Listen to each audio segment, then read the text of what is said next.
नमस्कार मंडळी, या जेवायला स्वागत आहे तुमचं माझ्या नवीन रेसिपीमध्ये, ज्यात आपण आज पाहणार आहोत की काळ्या वाटाण्याचा मसाले भात आणि ताकाची कढी. स्पेशली दह्याची कढी केली जाते, पण आम्ही विदर्भात ताकाची कढीसुद्धा करतो. सो आज आपण ताकाची कढी बघूया. चला तर मग सुरुवात करूया या नवीन रेसिपीला. सर्वप्रथम खडे मसाले घ्यायचे. खडे मसाल्यामध्ये काळी मिरी, लवंग, दालचिनी, इलायची आणि एक तेजपान, 2-3 तेजपान घ्यायचे तुमच्या सोयीनुसार. त्यानंतर आपण काळे वाटाणे घेणार आहोत. काळ्या वाटाण्यासोबत बटाटा घेणार आहोत. ह्या 2 भाज्या माझ्याकडे अवेलेबल होत्या, सो मी त्यात घालणार आहे. त्यानंतर टोमॅटो, आलं लसणाची पेस्ट, कांदा मिरची हे घ्यायचं. त्यानंतर कुकरमध्ये आपण तेल घालून घेणार आहोत. जेवढा राईस घेतला त्यानुसार तुम्ही तुमच्या हिशोबाने तेल घालून घ्या. तेल छान कडकडीत गरम झालं की त्यात आपण मोहरी टाकून घेऊया. मोहरी, जिरं आणि थोडंसं हिंग घालून घेऊया. तेल छान कडकडीत गरम झालं की फोडणी व्यवस्थित होते आणि सगळा जिरा आणि मोहरीचा जो अर्क येतो त्या तेलात उतरतो. त्यानंतर आपण त्यात खडे मसाले घालू. खडे मसाले छान होत आले की त्यात आपण कांदा घालूया. कांदा आपल्याला गोल्डन ब्राऊन करायचा आहे, जेणेकरून कांद्याचा सगळा अर्क त्या फोडणीमध्ये उतरला गेला पाहिजे. त्यानंतर आपण चिरलेली हिरवी मिरची, 2 हिरव्या मिरच्या चिरल्या होत्या त्या घालून घेऊया. त्या परतवल्यानंतर आपण आलं लसणाची पेस्ट त्यामध्ये घालून घेऊया. आलं लसणाची पेस्ट कांदा टाकल्यानंतरच घालायची, नाहीतर ती शक्यतो भांड्याला चिटकण्याची शक्यता असते. त्यानंतर आपण जो टमाटा चिरला होता तो टमाटासुद्धा आपण त्यात घालून घेऊया.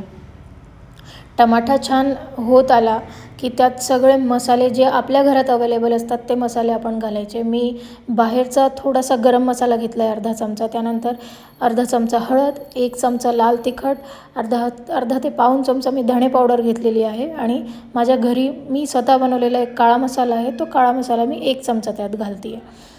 त्यानंतर आपण जे वाटाणे रात्रभर भिजवून घेतले होते, हे काळे वाटाणे आहेत, सो काळे वाटाणे आपण त्यात घालून घ्यायचे. बटाट्याचे जे 2-3 कात्रे आहेत आपण ते घालून घेऊया.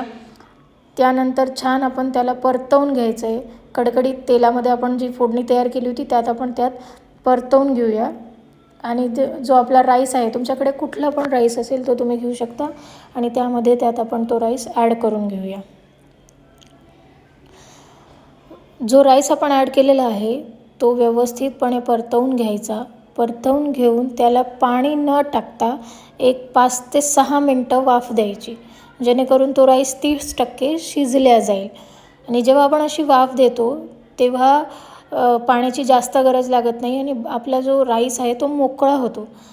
त्यामुळे सोयीनुसार आपण त्यात पाणी घालूया आपल्या. कोणाला मोकळा आवडतो, कोणाला मऊ आवडतो. सो मसाले भात हा मोकळाच चांगला लागतो. त्यामुळे मी म्हणजे ही माझी ट्रिक आहे की मी 30% पहिले त्याला न पाण्याने वाफवून घेते आणि त्यानंतर मी त्याच्यामध्ये सोयीनुसार पाणी ॲड करते.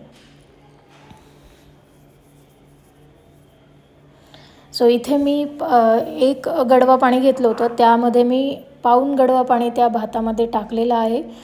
हा 2 माणसांसाठी पुरेसा होणारा भात आहे मित्रांनो. सो आपण त्यामध्ये पाणी घालून घ्यायचं आणि 2 ते 3 शिट्ट्या होतपर्यंत आपण त्याला वाफवून घेऊया, शिजवून घेऊया.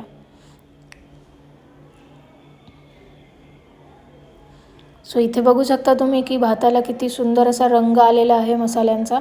त्यानंतर आपण त्यामध्ये कोथिंबीर ॲड करायची. ॲड केल्यानंतर 2 ते 3 शिट्ट्या आपण होऊ द्यायच्या.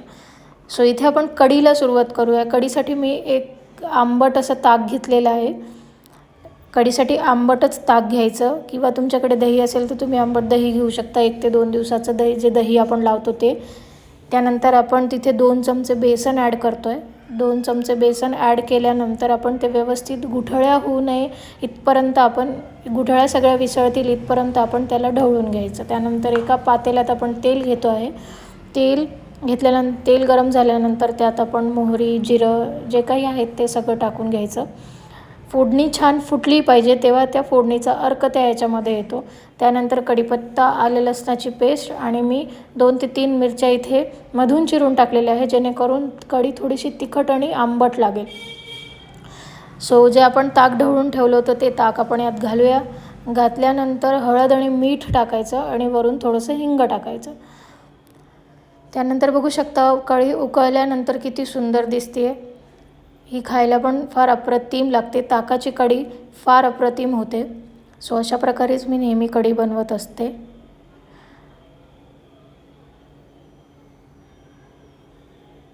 कढी उकळली की आपण गॅस बंद करायचा आणि त्यानंतर आपण पाहतो आहे की कढी खूप छान उकळते आणि दिसायला फार छान लागते. याच्यात तुम्ही अजून काही काही गोष्टी टाकू शकता, जसे साबुदाणे टाकू शकता.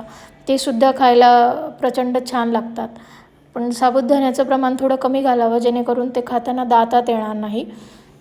नंतर आपण बघतो इथे आपली कढी झाली आहे. आता आपण सर्व करूया. आपला भातसुद्धा इथे रेडी आहे आणि आपली कढीसुद्धा इथे रेडी आहे, जी मी ताटात काढून घेते आहे.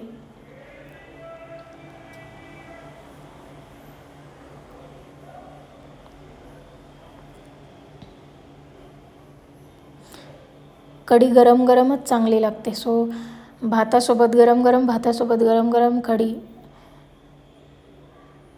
खाण्यात काहीतरी वेगळीच मजा आहे.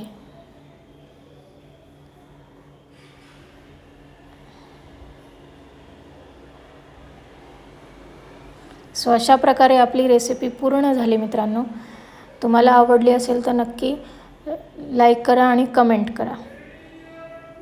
धन्यवाद.